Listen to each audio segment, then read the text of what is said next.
女神計劃令人衝動啊！ TVB 呢個真人 show， 我睇到坊間嘅反應呢，唔錯嘅。由第一集播映以嚟啊，有人鬧有人讚啦。最緊要記者又肯寫，再推一把，製造多啲 noise 出嚟。喺呢個真人 show 之前呢，我唔知邊個係葉倩文同埋曾展望啊，我係而家先知嘅。咁而家呢對 CP 呢，好似都好受歡迎下喎。咁啱啦，情侶檔拍住揾緊。因為 TVB 真係悶咗好耐啊！你話靠一套劇去製造一啲緋聞，然後真係撮合咗一對情侶，咁啊間唔中都有嘅。但係你真人 show 嘅效果，我覺得更好喎，因為觀眾睇得投入啊嘛。喂，你哋真係由有少少曖昧開始，然後又真係喺埋一齊咗喎。對電視觀眾嚟講呢，我發覺佢哋睇呢啲 show 咧，成日都有一個反應嘅就係，好假啊，夾定晒嘅。一睇佢哋就知道佢哋拍緊拖呢，早。跟住你睇下呢對，你睇呢對，呢啲係茄喱啡嚟噶啦，肯定。阿女神就梗係唔會揀佢啦，咁樣。哇！我見好多人都睇得好投入，但係我想講呢，其實我係冇睇嘅，即係我係有時食飯開電視望下咋，成個過程做咩我係唔清楚嘅，我都要問翻人先知。哦，原來呢個真人 show 係咁樣嘅。咁但係我又覺得呢個 show 叫真人 show 唔係好適合喎。我覺得叫遊戲節目好似啱啲喎，因為真係一個 game show 嚟噶嘛。咁身邊朋友問我究竟真定假㗎佢哋，我話你梗係要當佢係真啦，唔係你咪睇得好辛苦。你唔當真你點睇得投入啊？你當佢係演戲，咁佢又一個扮緊真人嘅戲啊，咁你就唔好當佢真定假啦，你投入咗落去就得啦。你當佢真咁睇，咁咪好咯。嗱，拍呢類真人 show 呢，佢每一個環節一定要度清度楚噶啦。每一集嗰幾位主角會同佢哋嘅對手玩啲咩遊戲，中間要捕捉啲乜嘢，導演其實心裏有數嘅，但係佢都唔會穿橋俾嗰幾位主角聽啊嘛。咁如果我講咗俾你聽啦，下一個男仔你估佢俾咩你啦嚇，咁到時你做咩反應啦咁樣啊？唔會㗎，咁樣咪失真咯，導演咪拍唔到主角嗰個反應咯。所以其實個框架係定咗嘅，嗰幾位參賽者嗰啲女神全部都知發生咩事嘅，但係都有一定嘅保留㗎，乜嘢都講晒就冇驚喜㗎啦，唔好玩㗎啦。嗱，我係立眼睇過下佢哋嗰啲遊戲環節啊，即係4個人3個男1個女咁坐埋一張台啊，咁啊三角形嗰個擺陣啦，我唔知做乜嘅，佢哋喺度互問問題咁樣啊。但係我冇留心睇啊，所以我完全唔知佢哋講乜，幾悶㗎我覺得。咁禮拜日播完一集呢，第日禮拜一傳媒即刻有報導㗎啦，所以好多時我都係睇翻啲新聞先知道發生緊咩事，同埋有時啲即係三姑六婆嘅對話都會話，呢個女仔係點點點，嗰個男仔係點點點咁樣。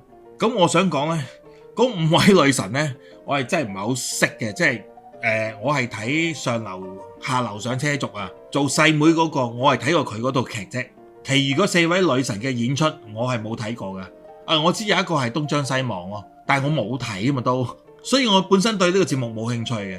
咁導演我覺得拍真人 show 最緊要呢，佢第一集一定要突出到呢5位女神嘅個性先嘅。咁點樣睇到呢？睇佢哋篩選第一陣男士嘅時候呢，就應該睇到佢哋啲品味嘅。咁之後嗰啲集數都係我睇啲唔睇啲。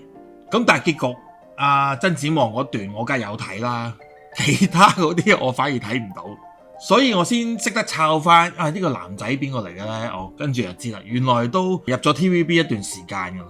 OK 嗱，呢個節目個監製就係叫做莫文浩 Man Ho， 佢係2009年 City 畢業嘅，應該係創意媒體係啦嚇。咁輾轉就跟過下電影，後來就去咗深圳發展，開製作公司嘅。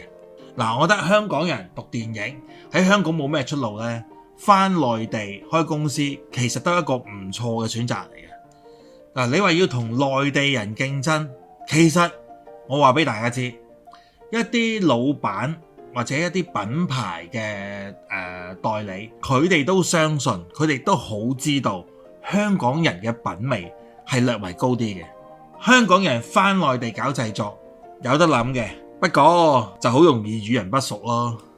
嗱，我曾經都喺內地搞過一個單身嘅節目，係網上做嘅，個規模梗係唔夠 TVB 嗰啲咁犀利啦。但係嗰排係好興嘅短片、短劇、電視、電影、戀愛啊、配對啊呢啲題材興過一排嘅。咁內地個非誠勿擾啊更犀利啦，延續往後好多呢類嘅節目都帶動到出嚟。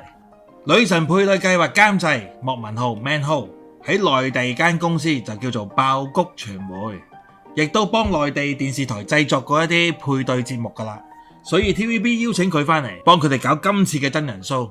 嗱，雖然坊間對香港呢個女神配對計劃冇話有特別好嘅口碑，但係起碼我覺得幾個角色、幾個主角都彈起咗啦，而家收視亦唔錯，咁啊證明佢係成功噶啦。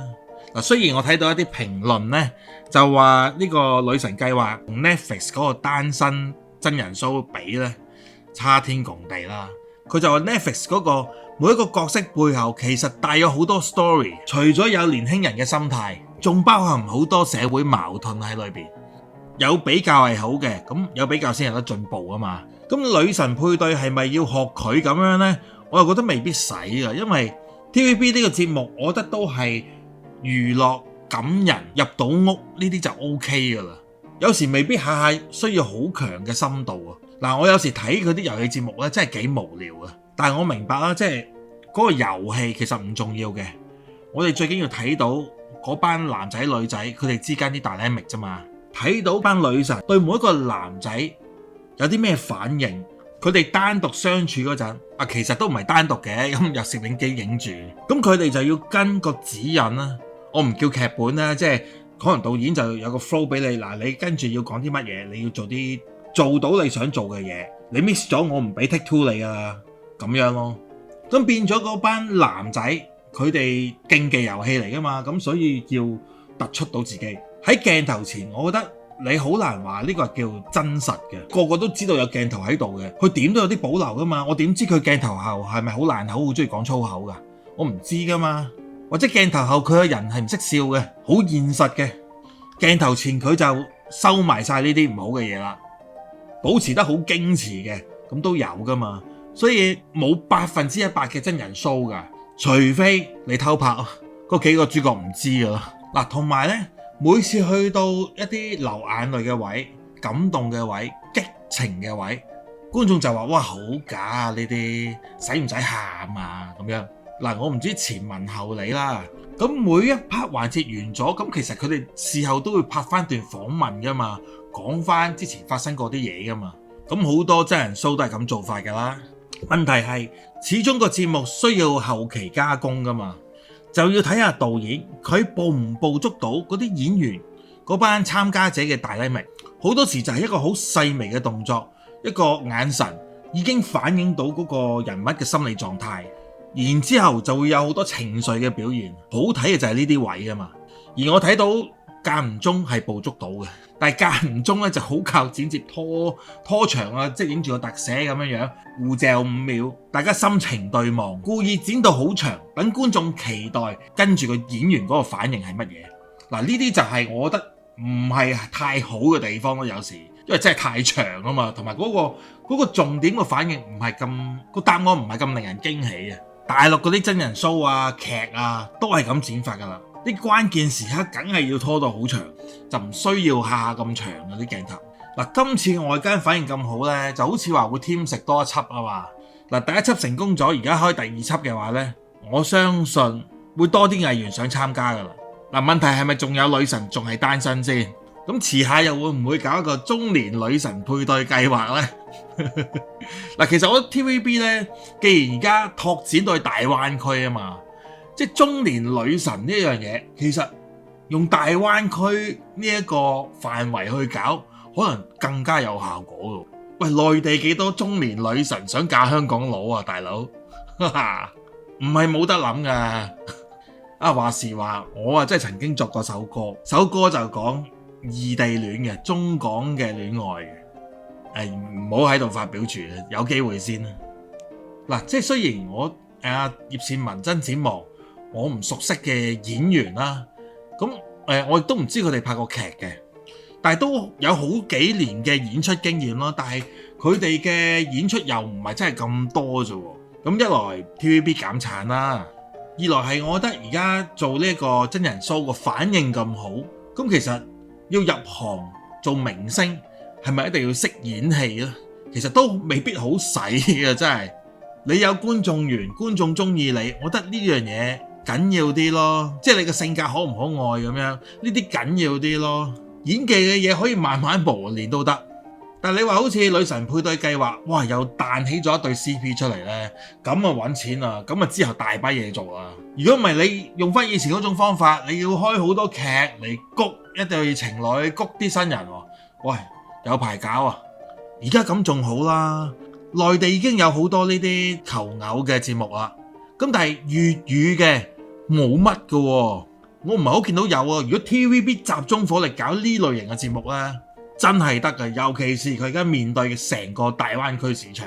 劉定堅成日話 TVB 玩完，股價創新低，而家就一條出路啊！若干年前咧有一個音樂人講過，如果廣東歌係香港嘅廣東歌啊，再興起嘅話呢，香港嘅娛樂事業就有救啦。大家知唔知邊個講嘅呢？我唔知啊，知道你話翻俾我知。TVB 而家有另外一個選秀節目叫做星秀啊嘛，咁好似係捧緊啲新人嘅，因為我見佢個評判班底呢都好勁嘅，但係呢啲參賽者點解咁弱嘅？即係完全冇一個有聲味嘅，而且全部唱歌都唔得嘅。喂，咁點搞啊，大佬？係咪呢個選秀節目嗰個宣傳唔夠啊？點解？喂，香港好多人唱歌好叻嘅，中年好聲音3嗰班歌手唱得好過星秀呢班好多倍啊！捧佢哋仲好啦。不過冇辦法嘅，始終歌手真係需要吸納年輕嘅粉絲，再加上而家香港都有咁多演出場地啦，大嘅有啟德，細嘅有黃埔，似乎 TVB 而家想捧歌手呢條路係行啱咗，因為 TVB 最大嘅功能唔係拍劇啦，已經係捧新人、捧歌手。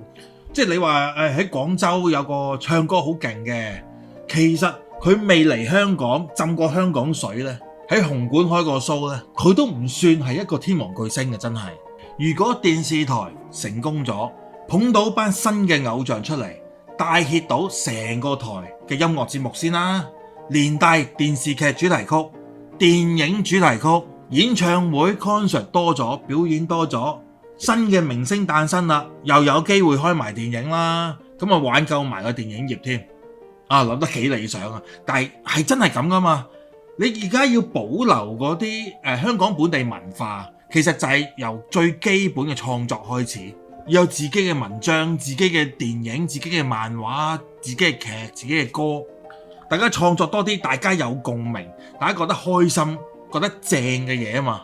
TVB 真係今次既然贏咗幾鋪咧，食住個勢，唔好俾佢停。